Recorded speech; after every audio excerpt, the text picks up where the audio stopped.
First of all, let me welcome everybody to this episode of the Global Wellness Summit podcast. By this time, I think we will have changed our name to the Global Wellness Conversations. And how better to describe what we're about to do with quite the notable woman in the world of wellness. Let's set the stage. This year, 2022, the number 6 trend of the 2022 Global Wellness Trends was closing the gender gap in research with the help of tech. So what that means is women were historically left out of clinical trials up to the 90s. Sex-specific differences, as if they even existed, weren't accounted for. Everything defaulted to a male norm. And it often resulted in terrible things like taking about 4 years longer to diagnose a disease for women than men. And also just saying the only problems that women really ever have is fertility and then menopause and give up. Just give up. That's the end of your life. So things are changing, and we're today joined by a huge change maker in the field, Carolee Lee. Welcome. I will talk all about your background as we talk, but welcome to the GWS or GWC podcast. Oh, well, thank you, Kim. I'm absolutely delighted to join you. Well, I saw you first at the Global Wellness Summit Boston. It was filled with Harvard doctors and all kinds of movers and shakers. But your panel was so arresting. Not only did you guys look so good, but the message you shared was so powerful. First of all, what is the WHAM Report and what does it stand for? Oh, thank you for asking, because it can be confusing. So WHAM, not to be confused with the band, WHAM, Women's Health Access Matters, is a nonprofit, nonpartisan organization, basically working to increase awareness of and accelerate funding for women's health research and investment. And it's a societal and economic issue that none of us can afford to ignore. So it's a not-for-profit that I started really very recently in July of 2018. Yeah. Let's just set the stage to tell people, be on the lookout. Number one, if you can see Carolee on YouTube when we post this, but she is a stunner and she does have that fashion statement look. And a quick glance of her LinkedIn shows me that she certainly does have experience in fashion. She's on the board of DSW, but more than that, she's an entrepreneur who founded a jewelry and accessory company, sold in Saks, Nordstrom's, whatever. And she ran that for 30 years. Now that is huge business that we'll talk about. But what gives you the right to talk about medicine, my friend? How does business tie in? Tremendously. I'm so glad you asked. So, being the founder and former CEO of a business that I started on my kitchen table and grew into a global brand, I can tell you as a business person, as a businesswoman from experience, that women's health is an economic issue that none of us can afford to ignore. Because both as, customers and employees, 85% of my workforce was women. If you take women out of the workforce and when women were not at work, there is an economic impact. And I didn't really piece all of that together until probably a good 10 years after I sold my business. I was always interested in women's health and well-being, and always had healthy snacks and all kinds of good food in our kitchens. But, more importantly, I really cared deeply about my workforce, not only because they were my workforce, but because they became friends. And, we were all a large family and a large team. And there's no question that when women are healthy, women drive the economy. And this was the other thing that I knew and I learned because having led a women's business organization while I was building my company, I got to understand women drive economies. So women are 50% of the workforce. They're 52% of the population. They're 85% of the spending, $11 trillion last year. They own 60% of the wealth in this country. And they make 80% of the healthcare decisions. Now, if anyone wants to debate me in terms of the data, and this is the difference, is that we're very data focused. When you, as a business person, if you start looking at this data, you understand women drive economies. So now let's get back to how do I have the authority or even the ability to talk about medicine or women's well-being? Right. Well, first of all, remember, I built that company over a 30-year period and therefore got to understand intimately well what role women play in business and in creating entities of great value. But more importantly, what impact does it have on their families and the economy at large if they're not at work? And then more importantly, we all have lived with issues of inequality in our lives. But it seemed to me, as I got to understand some of the data that was out there, women were just totally not being studied in an equitable way. And nothing is more important than our health. Well, let me ask you this. Sorry. Let me ask you this. Why would men who might be tuning into this podcast need to listen? Why should they care? Because that's, after all, their research is taken care of. So, well, but men have wives, they have mothers, and they have daughters. And, they're hopefully very integrated with the women in their lives, very dependent upon and interdependent upon those relationships. And they're 50% of the population, 52% of the population. How do you ignore everyone on the other side of you? I mean, the intention is not to ignore male research. Right. And the workforce is probably 50% female too. So if they're male-run companies, they care about their employees because it's all about production, right? Totally. That's exactly right. So back to the research that you've uncovered.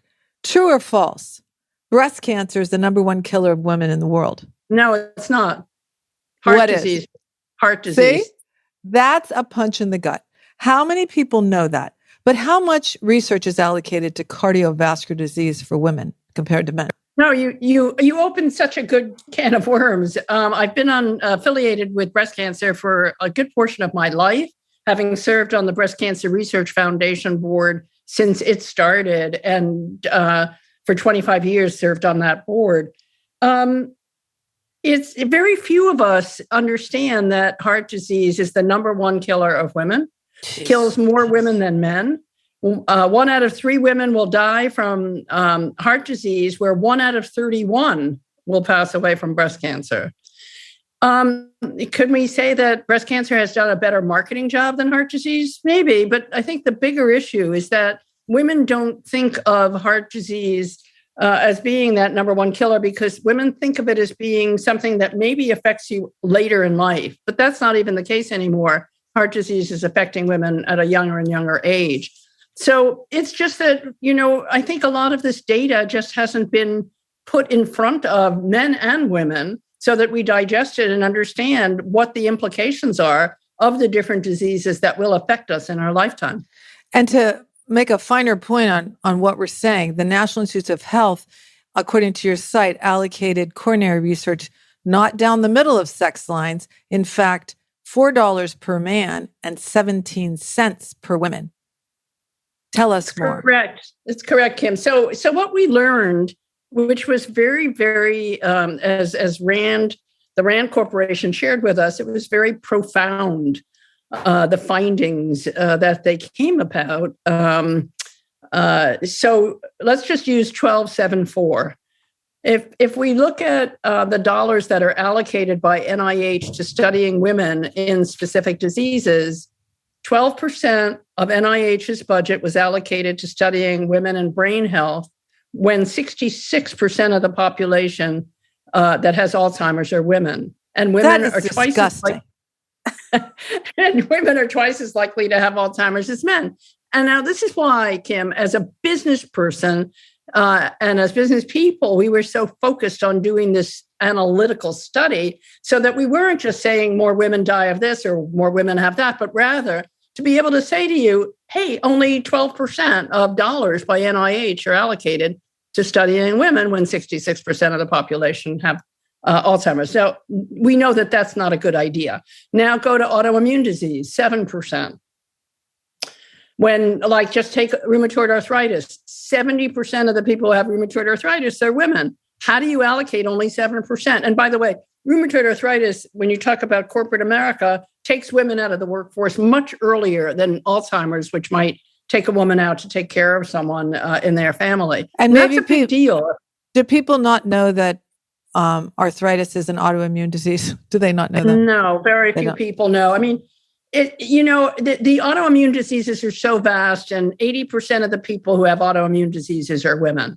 And it ranges from type 1 diabetes to rheumatoid arthritis to Sjogren's there's a vast lupus. There's a vast number of fibromyalgia, of diseases that fall into that category. And now let's get to heart disease. 4.5% of dollars were allocated to women and heart disease. How's that possible when it's the number one killer? Okay. The thing that really people should look at on your site, WHAM, what is it? The WHAMReport.org.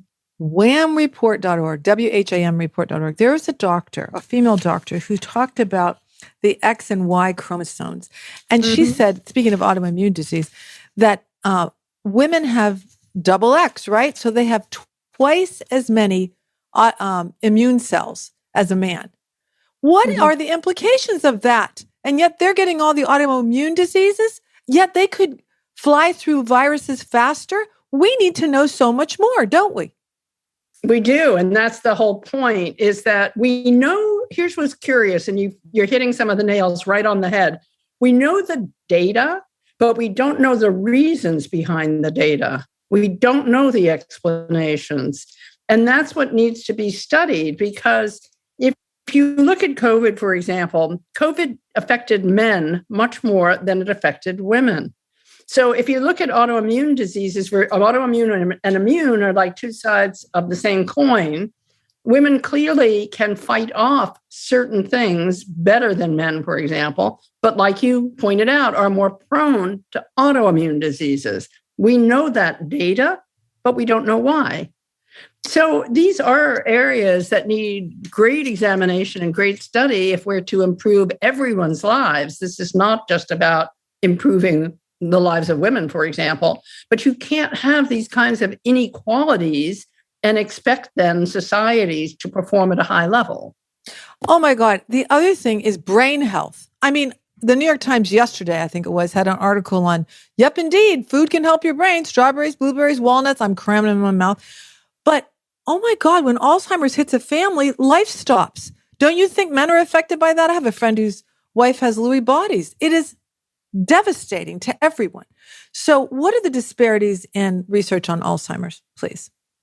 Well, so 12% of dollars allocated by NIH go to studying women, when women are 66% or 2/3 of the population who have Alzheimer's. And it is not because women live longer. So we don't know why this is. Again, we have the data, but no explanation. We do know that women are twice as likely to get Alzheimer's as men. And women over 65 are twice as likely to get Alzheimer's, let's say, than breast cancer. So we do know that Alzheimer's affects women much more greatly than it affects men, but we don't know why. Strokes. Part of what we were trying to do, Kim, which you have figured out, is to bring attention to the fact that the numbers don't make sense, right? Nope. So if you look at this as an economic issue, in other words, what we tried to do was to say, what would happen if you doubled that number? So if you take, for example, the dollars that are allocated by NIH alone for brain health, cardiovascular, and autoimmune, that adds up to $150 million annually. That's a small amount of money for those three diseases just to study women. By the way, heart disease, for example, is $20 million. That's a really small amount if you consider that it's the number one killer, right? $150 million is allocated between those three diseases: brain health, the study of brain disease, autoimmune, and cardiovascular. Cardiovascular alone is only $20 million. But if you take the $150 million, which is a small amount of money, and double just that pool to $300 million, you get a $13 billion return to the economy. Wow.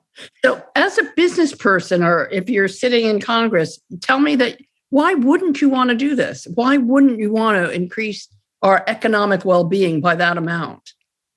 So let me ask you, I mean, you have so many great women that are advocating for the WHAM report. I encourage everyone to look and listen to the videos. There's even a retired NIH, I guess, researcher, doctor who said, I'm coming out of retirement to tell you how important this is. How did you get their attention, Carolee? I seem to have the ability to both convene people and attract wonderfully talented, capable, and passionate women around this and men around this issue, might I add. It's not just women.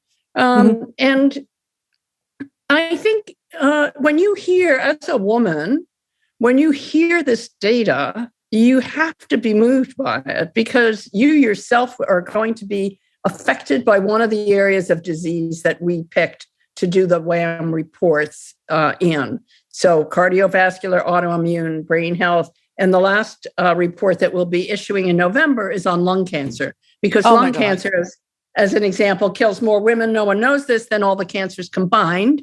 And it's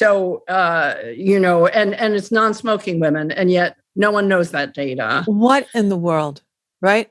So let me just ask, there's so many things in my head to ask, but one of my great fellow podcast hosts, David Stewart, who runs Ageist, the publication for people over 50, he said he was told that the reason it leans male in research is because researchers didn't want to deal with the variability of fluctuating hormones with the monthly menstrual cycle. Is that antiquated thinking, or is that true? I would say it's pretty antiquated, and most physicians or most scientists would say it's pretty antiquated. That was one of the reasons that was given prior to 1993 for a variety of different reasons. But by now, that should be ancient history because let's be realistic. 52% of the population is female. Are we going to eliminate them because they have hormonal fluctuations or have a period? I mean, right. Really? No. I mean, without our periods, there would be no more men, right? Okay, we know that. I mean, seriously, what are you thinking, right? Right. Tell us, one point I don't want to gloss over or rush through is research needed for, according to age and ethnicity. What sort of things have popped up about differences needed in disparity in ethnicity, age groups, whatever? What have you found? So, it's such a great question. And when we did the report, we had to pick and choose what we could focus on. And one of the areas that we intend to come back to is intersectionality, because what we first wanted to do was create a baseline, if you will, which is what these reports are. We now want to come back and look at intersectionality in each of these different diseases, because, for example, heart disease, African-American women are more affected by heart disease than white women. Latina women have different issues with autoimmune than white women, and it goes on. And there is a body of data out there that shows how by group we're each affected. But that, again, what isn't out there is why. Right. So it's one thing to identify it's one thing to identify data that's available and out there, basically from NIH and other sources. What we tried to do in the WHAM report, which I think we were pretty effective in doing, is to show what would happen, not only to look at the data and quantify it, but what would happen if you actually accelerated research. Could you change the outcome? And the answer is yes. We have, at least in the microsimulation models that Rand has created, it appears that the economic results are quite significant. We were not able at the same time to look at the intersectionality, because that is a much more complex way of studying, but have every intention of going back to do that. I mean, it is so exciting. So tell me, are you seeing the ship turn? I mean, it certainly turned toward its attention toward the WHAM report, because you do see it, but what kind of tangible difference is WHAM making? And let's remind our listeners, Women's Health Access Matters. Great name. Right. And it's the WHAMReport.org. So, WHAM set out to do specifically put out 3 goals. Create the Investigators Fund, which was intended to raise money for research, which we are currently doing, and have funded a number of research projects and are looking to raise more funding in order to fund more research where the delta is highly significant and where women are, in fact, affected disproportionately, exclusively, or differentially.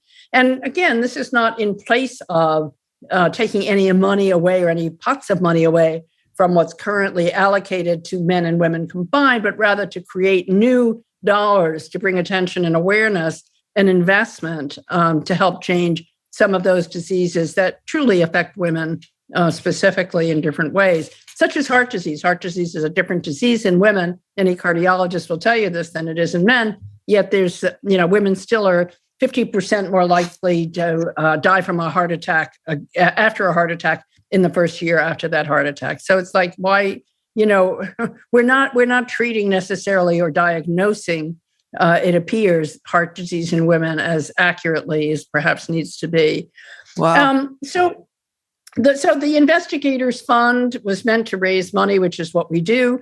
And then we did 2 other things. The second thing was to create the WHAM Collaborative, which was to bring together the less than 15 institutions, catch that one, the less than 15 institutions that fund women's health research. Now, that doesn't mean that there's only 15 institutions in the country that are that have researchers that are doing research on women, but there are not a lot of institutions that actually support that kind of research. So there are many more researchers.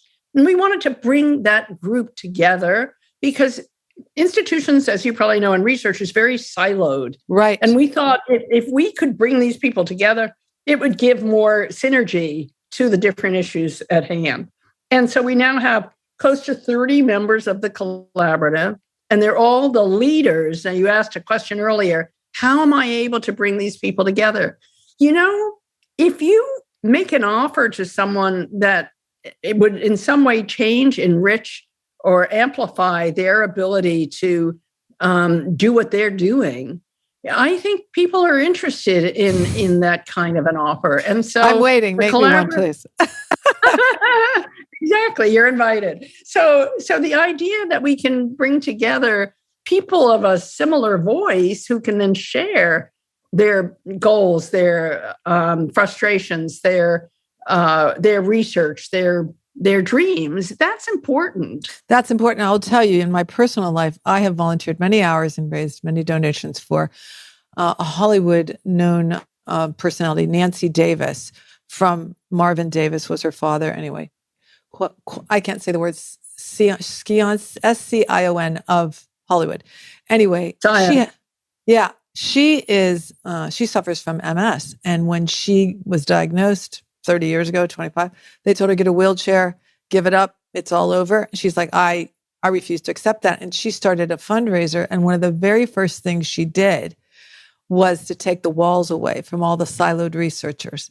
And she didn't want to build one building. She said, because we need all the buildings together to be talking to each other. And in the 25 years or so that they've been active, 9 different drugs developed.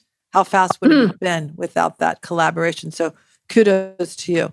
And what's the third thing that you've done? To create the WHAM Report, to have a data-driven compendium that was focused on being able to provide accurate data that showed the impact of accelerating research and how it would change women's lives, their families, and the economy. That's a mouthful. But I think this is the perfect time to bring in the idea of access circles, because you keep talking about bringing people together. We know circles are a way to bring people together. How did access circles lead or not lead you to WHAM? So that's a great question. So Access Circles was created after I sold my company, which was phenomenal to be able to build a brand from your kitchen table and build it into a global brand.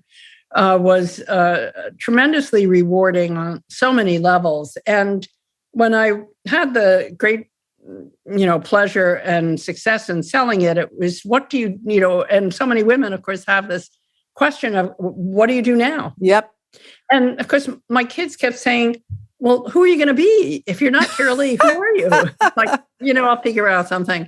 And what I did know is that, and this will answer again some of your earlier questions, I did know that I had the ability to convene people, and I had a vast network of women that I had created over my 25, 30-year career. And that included both my professional, my private, and my not-for-profit life, which was very focused on women's health. And in the case of BCRF, focused on breast cancer research. So I wanted to provide, I became more passionate about women's health, and also the interface between health and wealth. And wealth isn't just about how much money you might have. It's about how you're planning your life and how you're going to integrate what you do in your life along with and its impact on your well-being. And so I decided that the first thing I decided I would do is to host a wellness conference out in Aspen. What? Don't know exactly what. Mm-hmm. What year? Oh my God, that was like 15, probably easily 17 years ago. And so I went out to Aspen and I picked a hotel and booked like 30 rooms. And I thought, if no one comes, I'll invite my friends, and invited some incredible, again, you asked me, invited some incredible thought leaders in women's health and wellness. And they came, and I think partly because it was Aspen. Wonderful place to hike and bike and do all kinds of great things. So true. And so we hosted our first women's wellness forum. And since then, we host at least 2 forums a year, one in the summer and one in the winter, and bring together amazing thinkers, right? So at one of the Access Circle's forums, and in fact, it was in Aspen in 2018, I gave in my opening comments some of the data, like up until 1993, women were not part of clinical trials. Up until 2016, female mice were not included. And some of the other data that I've given you. And I kind of watched everyone. And, a few people came up to me after and said, "You sure your data is right?" Wow. And I said, yes. I said, I'm sure it's right. It came from Harvard and Yale, from 2 wonderful institutes that focus on women's health. And I realized that there was a great thirst and demand for more knowledge.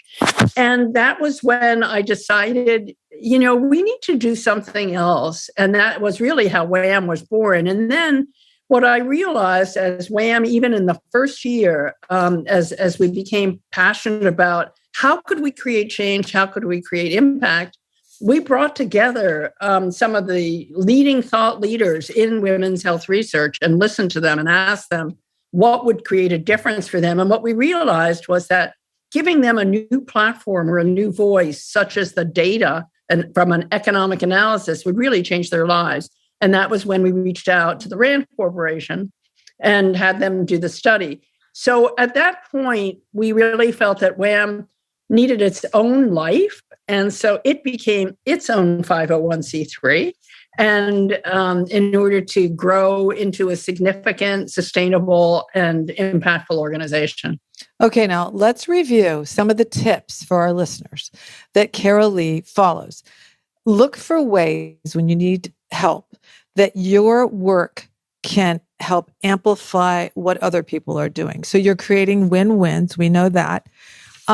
You also used your circles. You went and said, hey, I know some great women. I hear something else, Carolee. It's what Deborah Zakay I used to hear. She's the founder of the godmother of spas in North America. She founded Rancho La Puerta and the Golden Door.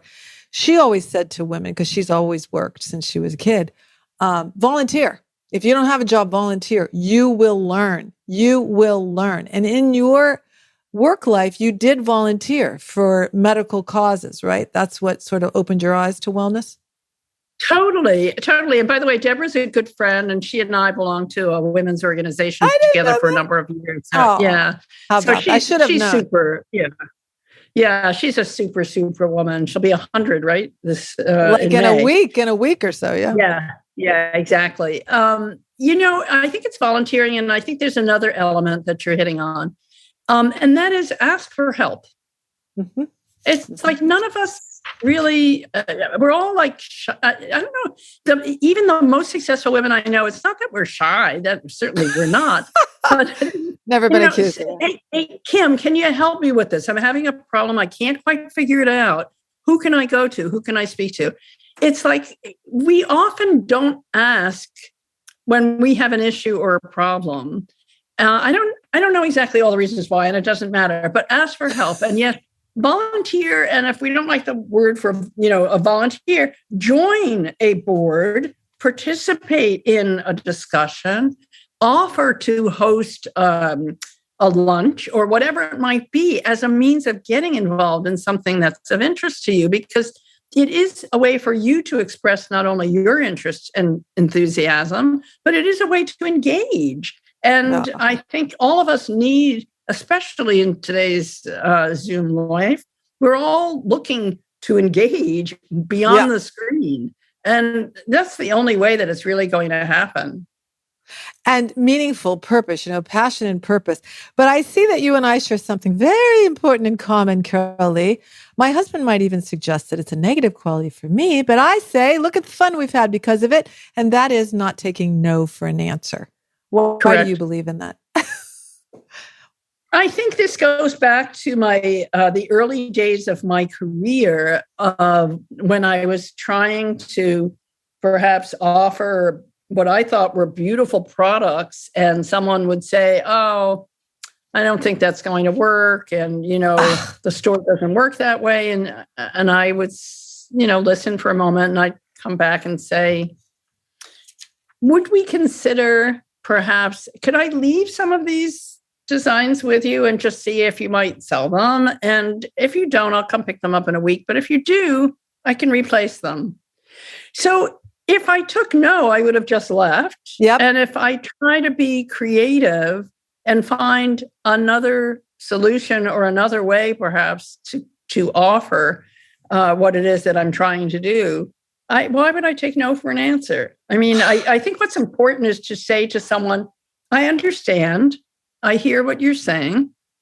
Might we consider, though," and then finish the sentence. So I would prefer not to take no unless I really felt that there was absolutely no way. And if I felt that the person was so rigid, I wasn't going to make a dent. But I just always love to say no is another form of yes. That always makes me so happy. Yes, it is, though. And it's another form, Kim, of and. I hear you. Okay, the person has said, "No, that's not going to work. I hear you." Mm-hmm. But, or and. It also lights a fire under me. And I read that, I think you spoke at a Chamber of Commerce in Connecticut or something. It's like when someone says no, you're like, "Oh, yes, I'll show you," Yeah. It's sort of a game in the end. Now, because we've talked about your accessory company, and I mean, I even saw on eBay, I may be ordering one of your vintage quartz watches because it was so gorgeous with like a tortoise leather band and all. But I must ask you about one of my very favorite background stories I came across researching you. Speaking of favorite, what does the jewelry philosophy of one of my favorite fearless females ever, the late, great Madeleine Albright, have to do with you, Carolee? Mm. So Madeleine, when she was at the United Nations, used to walk by Saks Fifth Avenue on her way home. And she started to collect what at the time were called brooches or pins. Mm-hmm. And then eventually, as the story goes, when she became Secretary of State, she obviously started wearing them as a symbol or a message that she wanted to give to the person with whom she was meeting. And Madeleine was quite extraordinary, and I had the wonderful opportunity to meet her because at a point of time, a number of years later, I was serving on the board of the Museum of Arts and Design. Unbelievable. And the museum had produced a wonderful collection and a book called, oh my God. Read My Pins? Thank you. Read My Pins. And that book showed her collection, and showed her obviously photos of her meeting with Saddam Hussein or whoever with a snake or whatever message it was that she might have been sending. And so at a gathering at the Museum of Arts and Design, obviously at the opening, I had the chance to meet Madeleine and at other occasions. And she is beyond obviously charming, capable, and obviously a huge supporter and fan of women. So the idea that I created designs that she then went on to collect and wear as a means of communication is quite extraordinary. So it's crazy. Yeah. Like she said, George Bush used to say, "Read my lips," and she started to say, "Read my pins." Like it would be a bee with a stinger or a red or American flag or whatever. And I think you were in charge of a museum display, right, of her pins. Weren't you on the board of the museum? I helped. I wasn't really in charge, but we all, the museum did an incredible job of that. But she was a force, and how great that we have museums like that are focused on art other than paintings and sculpture. There's many other forms of art, and one of them is jewelry, and they do have a wonderful center for jewelry and display area that is ongoing. So I give them a lot of credit for that. Oh, well, if anybody's interested, there's a wonderful podcast. It was only short-lived, maybe a year, called 70 over 70. Someone had a 70-year-old mom and was noticing how cool women and men were of that age. And so interviewed just some real leaders in that age group and beyond. And Madeleine was one of the interviews. And it was just really delightful. Women are so good at multitasking. Ask my husband and anybody who wants to follow a woman around for a day. But what advice would you give to entrepreneurs? You did volunteer time, but where did you draw the line? I mean, how many boards is it healthy to be on if you're a busy entrepreneur or businesswoman of any kind?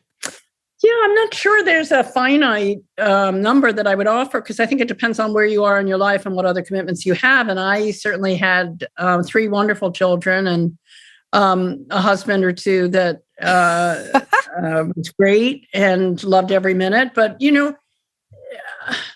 I think that depending on what your bandwidth is and what you can absorb, because some people literally don't require as much sleep as others, for example. Yep. And some people really, want to reach into many different tangents.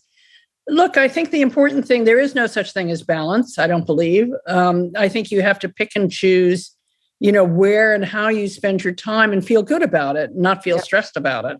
Yep. And according to one of our neuroscientists, Amishi Jha, down at the University of Miami, multitasking is not even possible. So the idea that women think that they can do 10 things at one time, you're doing them, but you're not really paying attention to the other 9. So even if you're doing 2, you're only paying attention to 1. And so one of them really suffers. So I think I love when she talks about how it's really not possible to multitask. So I think you do have to focus completely and intently and thoughtfully on what it is that you're doing, and whether that be volunteering for a board, a not-for-profit, or spending time with your children or being involved in your business. You have to be 100% focused. You can't be in 10 different places. That we now know not only is not good for your brain, it's not good for your stress level, and stress is a precursor to disease. Yeah. So I think controlling it from that perspective, where you feel good, you feel comfortable, you're not feeling scattered, and you can be focused. I think it's up to you how much you can absorb. Yeah. And you think about women, like I recently read, of course, Katie Couric's book, and she took that tragedy of losing a young husband and turned it into great work with colorectal cancer, which people didn't talk about before, right? So that's just one example. But, we are a wellness podcast, and we were started, the whole organization, Global Wellness Summit, from the spa industry. And Carolee, some of my research bots tell me that you are a spa junkie. So I think it's only right that we would include some of your favorite spa experiences from around the world. Can you give us 2 or 3? Well, certainly Golden Door, and we talked about Golden Door and Rancho La Puerta because, clearly Deborah is one of my favorite people. And what she created is just, let's face it, she was a visionary and is a luminary in that world. And she gave us a gift of wellness and well-being and an understanding that we would never on our own have been able to develop. It's funny that you asked that. When Canyon Ranch first opened in Tucson, I was there the first week because that's how much of a wellness, that's how much of a wellness junkie I was. And there are so many spas around the globe that I love, but I'm going to stick with Deborah and say that those are certainly two of my most favorites. And thank you, Deborah, for creating and being such the visionary. Yeah, listen, when I worked for her, she changed my life. I was a chubby girl from the Midwest. And I always say that my family had a hobby of sitting. They'd sit in the kitchen, sit in the living room. They'd sit in the porch for some excitement. And then if it really got exciting, they went and sat at the neighbors. So when I met her, and it was all about proactive longevity, joyful longevity, and move and flow and chi, it changed my life. I mean, I magically went down 2 or 3 dress sizes. And I was like, what's happening to me? And it never stopped. So that thin person was in there waiting. I just had to learn how to push the button right. But I read where you've gone to China, Thailand, where else? Bhutan, and done wellness experiences. Is that right? Yes. So I love, you talk about spas. In Bhutan, the Aman Hotels has several, oh my gosh, incredible spas. I like being out of my comfort zone. And one of the things I decided to do after I sold my business was to travel to places that I had never been. So I used to manufacture in China, so I was there quite frequently. I used to partner with people in the fashion world in Paris, Milan, London, so I was there quite frequently, but never to places that when there used to be maps. This is really dating me, but there used to be maps before there was before there was an iPhone, and those maps sat in the back pocket of an airplane, right? And you would look at that map, and I'd see 5 kingdoms. Bhutan was one, Hassan, I think, Sikkim. I can't remember all the different little kingdoms. No, we've all seen maps. It's okay. Right. But what is it? What's a Buddhist kingdom? It's like similar to you asking me some of these questions. It's like, I want to know what a Buddhist kingdom is, and I want to understand Buddhism. And one day I really want to visit there. And that was when I did one of our first trips to Bhutan. And oh my God, is that not like the most extraordinary place? And Bhutan measures GDP by happiness. Yep. There was and it's an amazing place to hike and think and be without an iPhone. And Tiger's Nest, which is this incredible sanctuary at the top of a rock outcropping. The hike up to that is life-changing. And I think it's important that we try things like this. I think they change us. They do.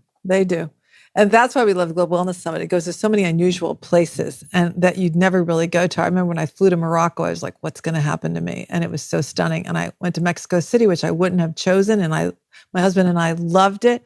But speaking of Bhutan, you must watch, or maybe you did, the first time Bhutan had an Oscar-nominated film. It's called Yak in the Classroom. Did you see it this year? Yes. Isn't it wonderful? It just epitomizes everything you're saying, right? So, right, and the other part about it, Kim, which you figured out, is that wellness is different to different people in different cultures. And there's so much for us to learn about what does it mean to be well in Bhutan? Because it's clearly not the same thing as someone living in New York City. And adapting perhaps some of their philosophies and some of their practices might be very advantageous to many of us. So I think wellness is such an important part of what WHAM is trying to create, because in fact, the research is all based on making us well. is based on acknowledging that there are discrepancies and disparities which exist. And we need to fix those disparities in order to be well. So if women, for example, are twice as likely to have depression, that's not a good thing. Not a good thing. It's a ripple effect that we don't need. Life is hard enough. So, Carolee, I am so inspired by your work because it just reminds me of that wonderful, it's on Amnesty International's website. Hillary Clinton said it, but women's rights are human rights and human rights are women's rights. So the right to be healthy and well is right there. And you've taken steps to make it more equitable. Just let's end by you telling our listeners, how could we help? What could we do to help WHAM continue to do this and search for the whys behind the stats? What can we do? Right. So you can go on to, first of all, we have the WHAMReport.org website. And there's another website that's the sister website that's called whamnow.org. And there are two things that you can do. You can make a donation to WHAM, which would be phenomenal because that will help fund research, both either more research for the kinds of reports that we've created and or individual research for different areas such as heart disease, brain health, et cetera. So the first thing is you can create a donation and you can sign up on the whamreport.org for our newsletter so that you stay in touch and know what we're doing. We have a lot of good things planned. We have a new website that will be launched in early June that will allow you to crowdfund different research projects that might appeal to you. Wow. And that has more of a broad focus on wellness and well-being. So, and we'll also have different ways for you to become involved. And I think the other thing that you can do is on our sites, we have these wonderful infographics. You've seen those, right? I have stared at those very, very long time. Yes. So those are on our sites. We're very active on social media. You can share what we do on social media with your friends because part of this is creating greater awareness so that women know what the issues are. None of us wants to walk into a doctor's office and be told, I don't know what's wrong with you or I can't figure it out. We all want the kind of care that we believe, equally belongs to us as it belongs to anyone. Right. And most importantly, I think being aware of these discrepancies and becoming more of a participant is critical because the only people who are going to change this are those of us who really care about it. Well, if you don't care about health of half the population, right? So maybe this will move people to open their eyes of the possibilities that are out there. Carolee, I love talking about your circles, and I'm so glad our circles intersected. This has really been enlightening and really shows us what the power of putting our business minds to good cause can really accomplish. So thank you for everything, and I hope to see you in Tel Aviv. Oh, absolutely, you will. And thank you for all the great work that you're doing, because this will take a collection of people who are all focused, driving on the same bus, on the same road. It's going to take a lot of us to create a change. It won't happen just individually. So I am equally as appreciative of what you and the Global Wellness Summit are doing. So thank you. Okay. And remember, wear good accessories if we care about nothing else. No question. Accessorize. Accessorize. Thanks a million, Carolee. Sure. Thank you, Kim. It's such a pleasure to meet you. I hope I see you soon. Thank you so much.